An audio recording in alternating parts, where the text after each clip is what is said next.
جبنا على ان المتابعه اللي متابعين بها اللي هي اهانه هيئه منظمه واهانه موظفين عموميين منصوص عليها بنص صريح في قانون الصحافه في الماده 72 تتعاقب بغرامه من 20,000 درهم الى 200,000 درهم كل من اهان او كل اهانه ارتكبت بالوسائل المنصوص عليها في الفقره الاولى من نفس الماده واللي هي داخله فيها هذه المسائل ديال الوسائل الاعلام السمعيه البصريه والدعامات الالكترونيه. كتعاقب بغرامه فقط، ما فيهاش العقوبه الحبسيه. وبالتالي حنا قلنا بان هذيك الجريمه اللي كاينه في القانون الجنائي في 263 راه منصوص عليها في قانون الصحافه والنشر فاش كترتكب بهذيك الوسائل اللي كاينه في الماده 72 واللي مبينه هذه وسائل الاعلام السمعي والبصري والوسائل ديال التواصل. والقانون الصحافه والنشر في الماده 98 تيقول بان المشتبه فيه والمتابع في هذا النوع ديال الجرائم اللي منصوص عليها تما لا يتم ايقافه ولا يتم اعتقاله، وبالتالي اعتقاله من وجهه نظرنا قانونيه محضه بعيدا عن اي خلفيات سياسيه وامنيه تتحكم هذا الملف. حنا غير من وجهه نظر القانونيه المحضه تنقولوا بانه يجب رفع الاعتقال عليه. من بعد حنا قناعه المحكمه غادي تشكل وغنشوفوا واش غيمنحوه الصراحه ولا ما غيمنحوش، لان الوضع الاصلي ديالو خصو يتحكم في حال الصراحه مازال بريء من وجهه نظر القانون حتى يتناقش الملف ويثبت عليه انه ارتكب شي فعل فعلا تنطبق عليه واحد جريم قانوني ويتحكم عليه بالعقوبه اللي كتشوفها المحكمه مناسبه، راه انها تقدر تحكم عليه بعقوبه موقوفه التنفيذ. علاش غادي يدوز دابا واحد الشهر ولا شهرين ولا تما هو معتقل؟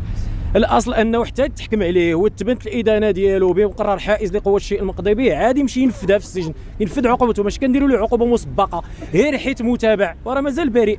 اذا هادو هما المسائل اللي عرضنا، قلنا بانه راه ما كيشكل حتى شي خطوره باش تبقى تخليوه في حاله اعتقال، وقلنا على انه من تيقولوا ما عندوش ضمانه الحضور هادشي ماشي صحيح، لانه هما داروا واحد البحث لمده تيقولوا 3 شهور، هما بداو مسطره داروها في 18/7 2025 جاو عند الاب ديالو سولوا عليه قال لهم راه ما بقاش عايش معايا، راه كيسكن في واحد لابارطومون اخرى. مشاو ديك لابارطومون قالوا لهم راه ما بقاش كيبان هنا لانه راجل فنان عنده نمط عايش ديال الفنان، راه كيمشي للاستوديوهات كيمشي يسجل كيمشي ما على بالوش هو بانه راه متابع ولا ملاحق ولا خصو يحضر ولا شي حاجه، راه عنده مشاريعه الفنيه راه من غير فيها، والفنان اصلا تيكون عايش واحد النمط خاص به وهو فنان موهوب.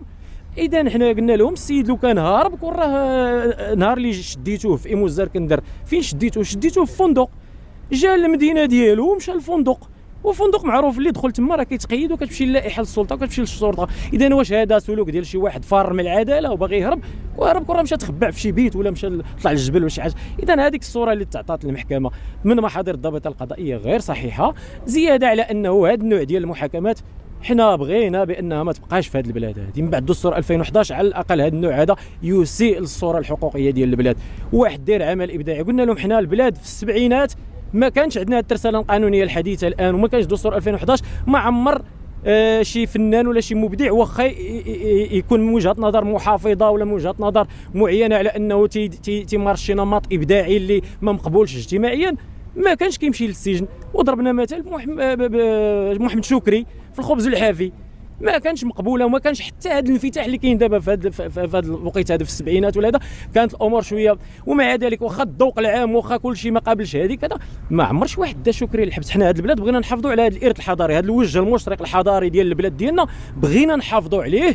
وما حنا ماشي الدول اللي تغتالوا فيها المفكرين وتغتالوا فيها الفنانه وتحاصروا ومساو للسجن. حنا دوله ما عندناش هاد على الاقل على في التعامل مع الفنانه. راه في سنوات الجمر والرصاص راه كان الاعتقالات موجهه نحو الفاعلين السياسيين اللي عندهم مشاريع سياسيه فيهم صراع حول السلطه السياسيه. اما الفنانه واخا كانوا كيديروا خطاب تمردي وخطاب احتجاجي ما كانوش كيشدوهم للحبس. الناس الغيور راه معروفه ما عمر شي واحد داهم للحبس، جيل جلاله وغيرهم الى اخره. اذا هذا هو الاعتبارات اللي قدمناها المحكمه، مازال ما دخلناش نناقشوا الموضوع، كنتمناو على انه اتخذ بعين الاعتبار ويتم التعبد. صراحه في حاله العكس راه حنا 11 12 ان شاء الله غادي يكون الملف غالبا غيكون جاهز وغادي ندخلوا نفصلوا في مناقشه في الموضوع باش نبينوا على ان المتابعه ديالو لا اساس لها لا من الناحيه القانونيه ولا من الناحيه الواقعيه. واعتذر لكم راه غير جابتني غير الحرقه وانا راه الوضع الصحي ديالي لا يسمح لي بان هذا، ولكن هذا الملف هذا لا يتعلق، انا قلتها البوز فلون قلت له انت راه جواد راه ماشي بوز، راه ظاهره ملك الشعب المغربي والابداع الفني ديالك اتفقنا معاه اسلوبا ولا ما اتفقناش معاه راه غادي يدخل في الارث الثقافي ديال المغاربه وربما عالميا، لانه الان العالم راه قريه صغيره.